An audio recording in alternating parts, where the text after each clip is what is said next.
Kũringana na mũrũgamĩrĩri wa atumia kaunti-inĩ ya Embu Njoki Njerũ, kaunti ĩno ĩrũgamĩire namba 4 gwakinya nĩ wohi wa nda cia tene kũrĩ airĩtu anini, kũrĩa ningĩ atarĩirie ũndũire mũhĩtũke nĩ mahinda wa ũgimarithia wa airĩtu no ũratwarithio na mbere na njĩra ya hitho. Njoki ũrĩa warĩtie hĩndĩ ya kũrugũria mũbango wa thikũ 16 cia gũthomithia mũingĩ gũtiganĩria ũndũire ũtarĩ na kĩguni kũrĩ mũingĩ, gũkũ akĩũria aciari kũgĩa na ũigĩrĩrĩki kũrĩ ciana ciao nĩguo kũmathara ũgwati-inĩ wa ihiko cia tene. Tunaongea kuhusu 15% of teen pregnancy prevalence, na hao ni wale wameenda kwa hospitali wakati wanaenda kupata antenatal clinic care.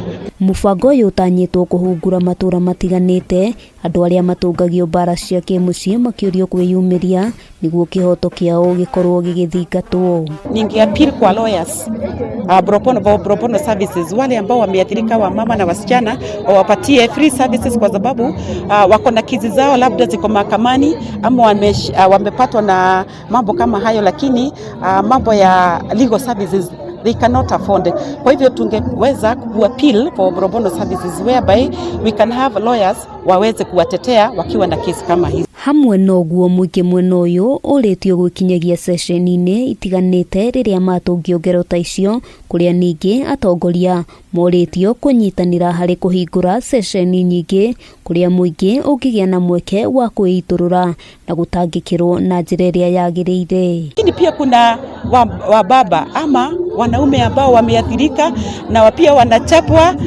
na wasemi. Kwa hivyo tusiangalizie tu wa mama na wasichana peke yake, tuangazie pia wazee ama wababa ama boy child ambaye anachapwa na hawezi sema, anakuwa harassed sexually na asemi.